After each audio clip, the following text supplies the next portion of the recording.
शादी के बाद हनीमून पे जाते हैं और एक आप हैं जो हमें ही छोड़कर जा रहे। अरे जाना भी तो जरूरी है।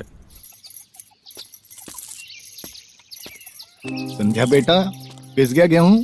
हाँ बाबूजी, पिस गया।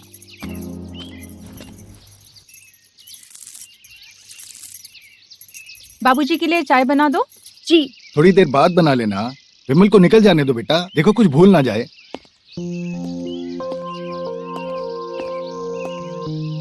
अच्छा बाबूजी, चलता हूँ। ठीक है बेटा। कब तक आ जाओगे बेटा? बाबूजी अभी कहना तो मुश्किल है, फिर भी महीना तो लग ही जाएगा।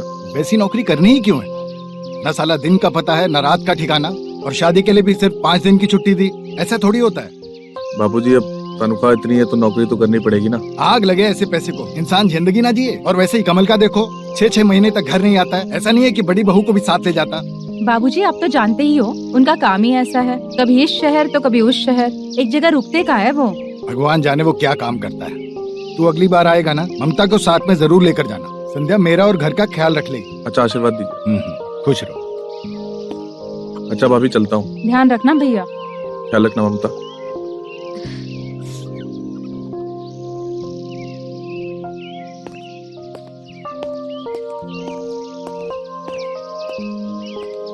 बाबूजी आप बैठिए, मैं चाय बनाती हूँ।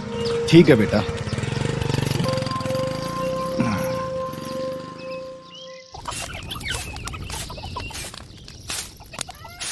ले आओ भाई, आराम से, संभाल के,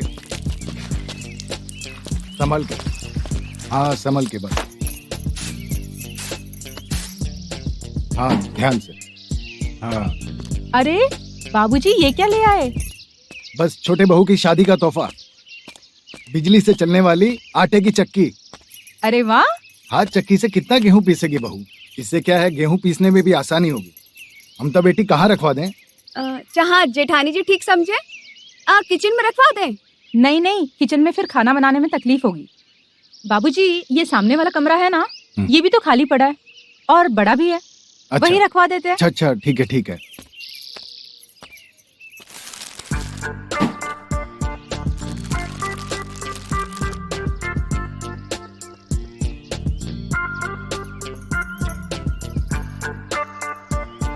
बाबूजी ये तो बहुत ही सुंदर है। कैसी लगी? अच्छी है ना? जी।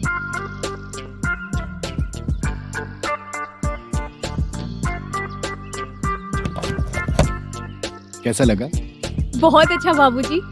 बस तो भी बेटा अपने शुभ हाथों से शुभारंभ करो इसका। शुभारंभ तो अभी अगले ही महीने होगा। कल ही सारे गेहूं पीस दिए मैंने। जेठानी जी ज्वार भी तो होगा घर में, और ज्वार भी तो पिस सकता है। और वैसे भी बाबूजी का ज्वार की रोटी खाने का तो मन हो ही रहा था। देखा मेरी बेटी कितनी समझदार है। मुझे तो ज्वार का ख्याल भी नहीं आया। अरे गेहूं का झोला। बाबूजी लीजिए आपका झोला, ठेले को बुला रहे। अरे शाबाश बेटा शाबाश, बख्शीश तेरी भी बनती है। ये ले बेटा। धन्यवाद। ये लो बेटा, बस अब अपने हाथों से शुभारंभ करो। जी बाबूजी।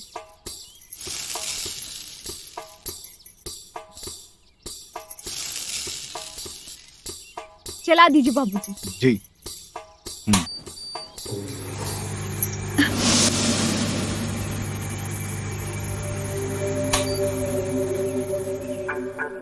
क्या हुआ ममता बेटा, सब ठीक तो है ना?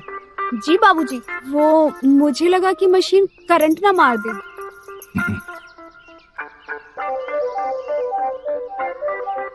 चालू करूं अब? जी जी बाबूजी।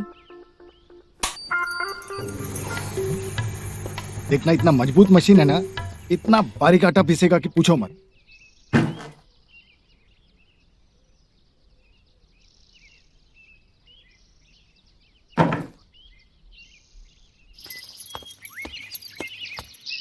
बड़ी मुश्किल से चाची गेहूं पिसवाने के लिए राजी हुई है। आज शाम को तो बाबूजी और जेठानी जी भी नहीं है। मैं ही गेहूं पीसूंगी और आटा निकालूंगी।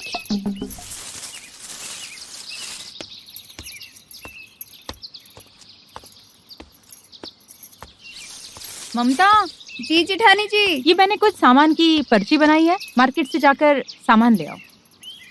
पर जेठानी जी लाला तो अभी खाना खा रहा होगा दुकान बंद करके। ना ना ना, लाला के यहाँ से नहीं लाना, वो मुआ मजबूरी का फायदा उठाता है, जबकि मटर 50 रुपए किलो मिलता है और मार्केट में 30 रुपए किलो है। मैंने बाबूजी को भेजना ठीक नहीं समझा, इसलिए तुम चली जाओ। जी मैं ले आऊंगी। अब जल्दी जाओ और देर हो जाएगी। जी।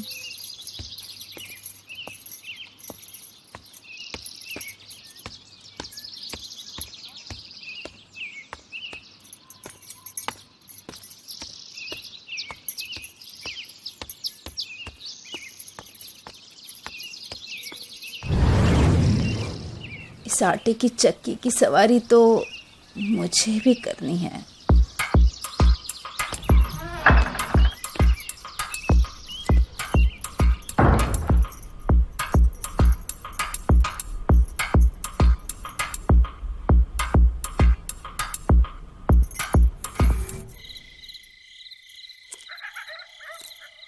वो बाबूजी, मुझे आपसे कुछ बात करनी है। हाँ बोलो ना बेटा, क्या कहना है? वो बात ये है कि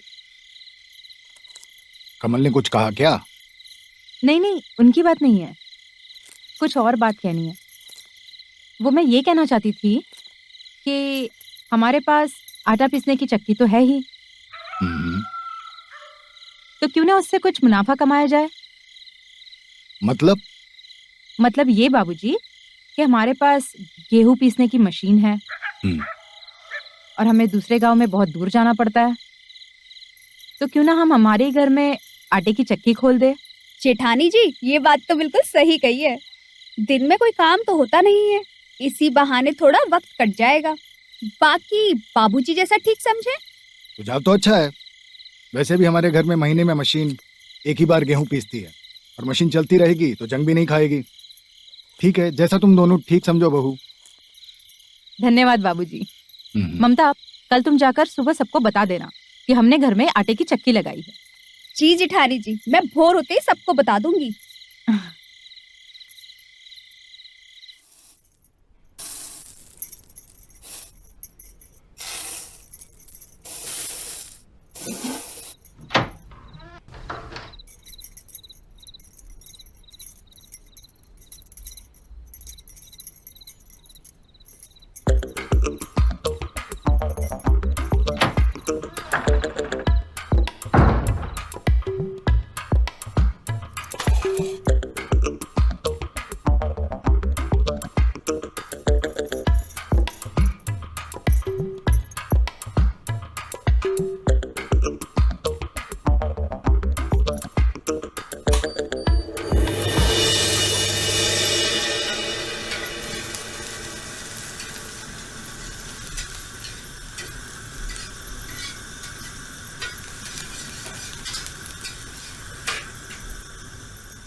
दीदी ऐसे काम नहीं चलेगा।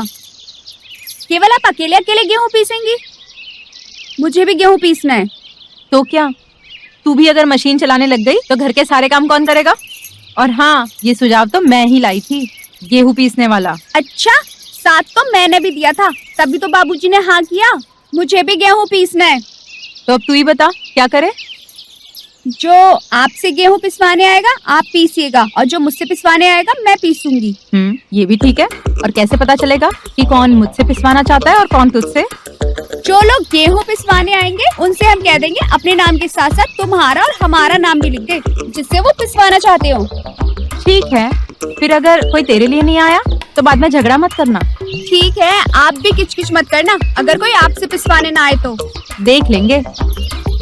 सुनो काकी, अगर ममता से गेहूं पिसवाओगी तो 20 रुपया कम में पीसूंगी, और अगर ये बात आप पूरे गांव में बताओगी तो आपका गेहूं मैं फ्री में पीसूंगी। इसलिए पूरे गांव में बता दो कि ममता से ही गेहूं पिसवाएं।